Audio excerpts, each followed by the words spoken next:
তো গাইজ বৰ্তমান মই আছোঁ আজি আমাৰ কন্দাৰ ঘৰত। আমাৰ বাৰী পিছফালেদি আহিব লাগে। আৰু যিয়ে নহওক আছে এখেত মোৰ কাষত। কন্দা খবৰ কি? ভাল ভাল খবৰ।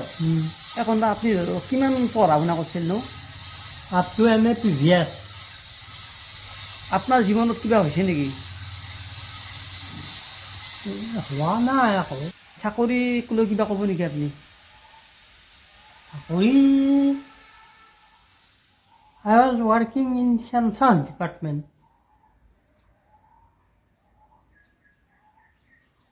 After completing the tabulation work, I have been retained from the department.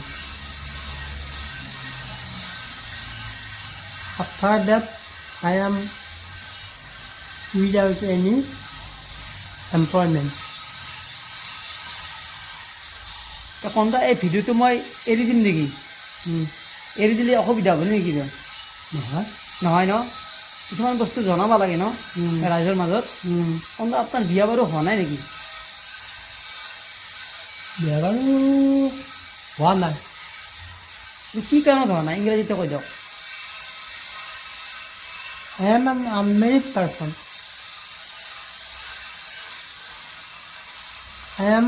I have no aim in making family. Therefore, I have not married. তে চাওক, আমাৰ মাজতো ইমান ইংৰাজী ক'ব পৰা মানুহ আছে।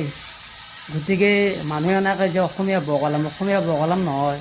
অসমীয়া আচলতে মানৱতাক থকা এটা অস্ত্ৰ বুলি ক'লেও ভুল নহয়, হয়নে নহয়? হা কন্দা? গতিকে চাওক, আমি নল'ব পাৰোঁ, আমি এনাহান মানুহৰ পৰা আমি শিকি ল'ব পাৰোঁ, হয়নে নহয় কন্দা? যে নহওক ভিডিঅ'টো এইখিনি শ্বৰ্ট কৰি বনালোঁ। এই ভিডিঅ'টো ভাল পালে কন্দাৰ কাৰণে এটা প্লিজ লাইক কৰি দিব। ভিডিঅ'টো ইমানতে শেষ কৰি দিলোঁ কন্দা। জয় আই অসম। জয় আই অসম।